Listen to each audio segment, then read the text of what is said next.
This morning at a little after 10 o'clock, the Nissan behind me was stopped at this light here at Cunningham and West Little York. They were headed eastbound. They were stopped at a red light. The tow truck was towing another vehicle and was headed eastbound as well at what we believe is a very high rate of speed. We see no indication that there was any braking prior to impact. He ran into the back of that Nissan, drove them a number of feet into the ditch here, and tragically there was a 4-month-old or an infant, 4 to 7 months old, in the back seat of that car, and was transported to the hospital where he was pronounced deceased. The tow truck driver stayed at the scene. He's been interviewed by the deputies. I've accepted a charge of manslaughter on him today.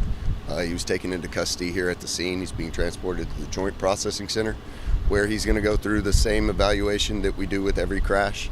We don't believe at this time intoxication played a role, but we're going to rule that out before we move on with the investigation. But a charge of manslaughter has already been accepted on him, and so we're going to wait for probable cause hearing, and then he'll have a court date at some point this week. So the silver car was stopped?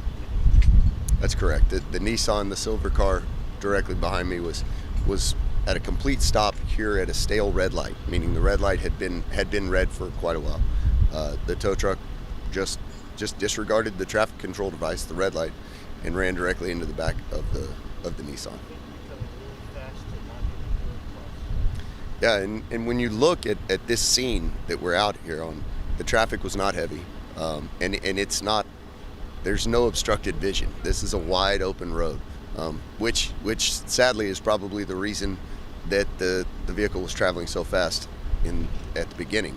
There's not a lot of traffic, wide open, and when you drive like that with a complete disregard for anyone else around you, things like this happen.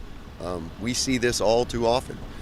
When you're talking about a little infant, a baby who hasn't even had a chance to really see the world yet, and he's taken from his family, it certainly adds another level to an investigation like this. We see things like this way too often, and we all stand around and look at the aftermaths of one person's selfish and reckless acts, and it becomes pretty difficult. So the gentleman who was right here, that car, that was That's correct. That was the tow truck driver, and he is not injured. He was not transported from the scene. He reported no injuries, and well, obviously everyone else in that car was transported. So we're waiting. There may be additional charges that come out of this for aggravated assault as we get the medical records, as we talk to the doctors, to really determine what injuries anyone else in that car sustained. But this is the very beginning of this case. We're going to look at everything. We're going to forensically download the tow truck. We're going to actually see how fast he was going. We've got to then put that together, and the Sheriff's Department reconstruction team and their whole vehicular crimes division is really among the best in the entire state, if not the country. So we rely so much on them for the evidence that we're going to have to get to further prosecute this case, and we work hand in hand just about every day. So we're going to wait and see what they finally determine as to the speed and things like that, and the injuries, before we decide on any other charges. So he was towing a car and going that fast? That's what the evidence shows us right now. Yes.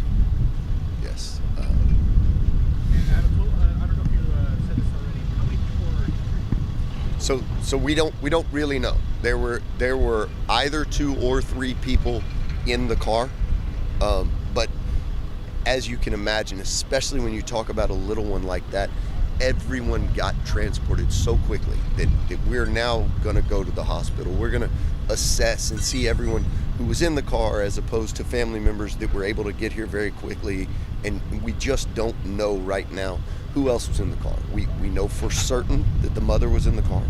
We know for certain that the little boy was in the car, and until we get a full handle on it, that's why we're going to withhold charges as to whether or not this defendant's going to face another aggravated assault, 2 more aggravated assaults, but right now he's charged with manslaughter for the death of the infant.